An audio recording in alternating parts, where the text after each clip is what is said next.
Consent is a word that holds powerful significance in our lives, yet is often misunderstood or overlooked in everyday interactions. At its core, consent means giving permission or agreeing to something freely, enthusiastically, and without any form of pressure or coercion. But to truly grasp the importance of clear, mutual consent, we need to look beyond the surface and understand what it really means in practice, why it matters, how it's communicated, and what it looks like when it's respected. Imagine a world where every interaction, romantic, social, professional, or personal, is based on clear, open communication. In this world, people feel safe expressing their boundaries, and their voices are heard and honored. This is the world that consent helps create. Consent isn't just about avoiding harm. It's about building trust, respecting autonomy, and fostering environments where everyone feels valued and empowered. Let's start with the basics. Consent is not a single moment or a one-time question. It's a continuous process. It's the ongoing agreement between people to participate in an activity together, whether that's sharing a hug, borrowing a friend's belongings, or engaging in intimate acts. True consent is always mutual. It's not enough for one person to say yes if the other person feels unsure or pressured. Both people must willingly and clearly agree, and that agreement must be given freely. One of the most important aspects of consent is clarity. Consent should never be assumed, implied, or taken for granted.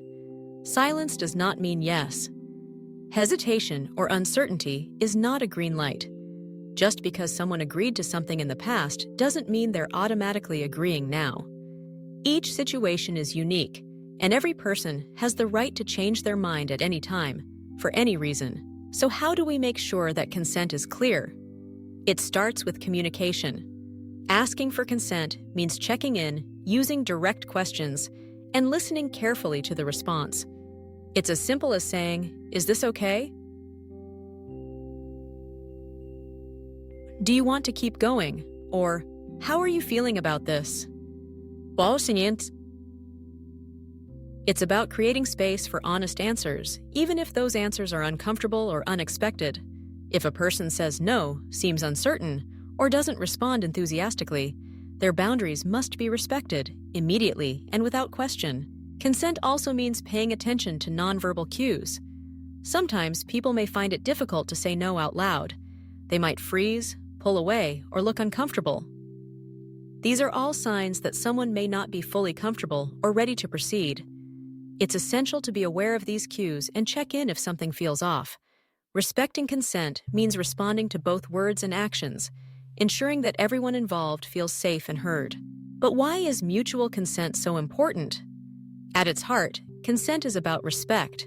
Respect for ourselves and for others. When we seek and honor consent, we acknowledge the autonomy and dignity of the people around us. We recognize that everyone's boundaries matter and that no one should ever feel pressured, manipulated, or forced into something they do not want. Consent empowers individuals to make choices about their own bodies, experiences, and relationships. Mutual consent is also the foundation of healthy relationships. It builds trust and fosters open communication when both people know that their feelings, desires, and limits will be respected. They can connect on a deeper, more authentic level.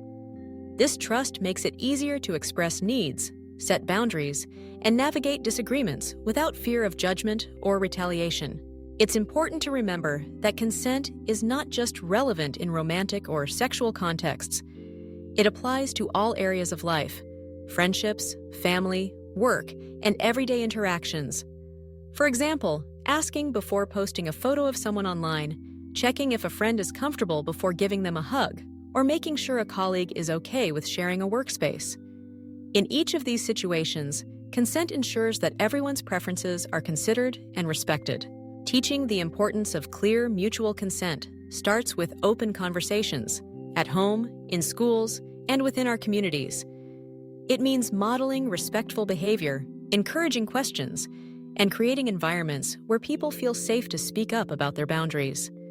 It's about challenging harmful beliefs and stereotypes, like the idea that no means yes, or that it's okay to ignore someone's wishes if they don't speak up loudly enough.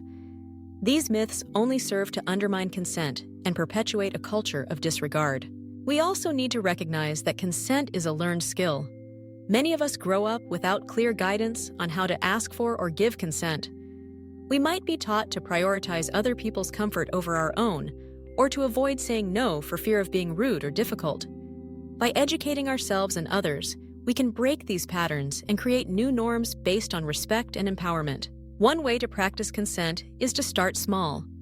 Make it a habit to ask before initiating physical contact, even something as simple as a handshake or a pat on the back. Listen carefully to the response and respect it, no matter what. Encourage the people around you to do the same. Over time, these small acts of consideration add up, building a culture where consent is the norm rather than the exception. Consent is also about accountability.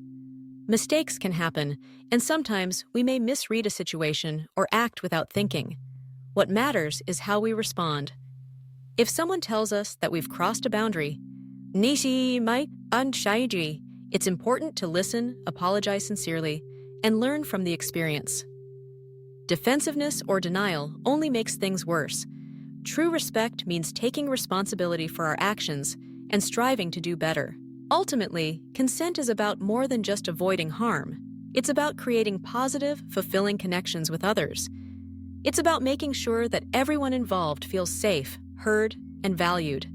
By prioritizing clear, mutual consent in all our interactions, we lay the groundwork for healthier relationships and a more just, compassionate society. In a world where consent is practiced and respected, people are able to express themselves freely, set their own boundaries, and build relationships based on mutual trust and understanding. This is not just an ideal, it's something we can all work towards, one conversation and one interaction at a time. By understanding and teaching the importance of consent, we can help create safer, more respectful communities where everyone has the right to say yes, the right to say no, and the right to be heard.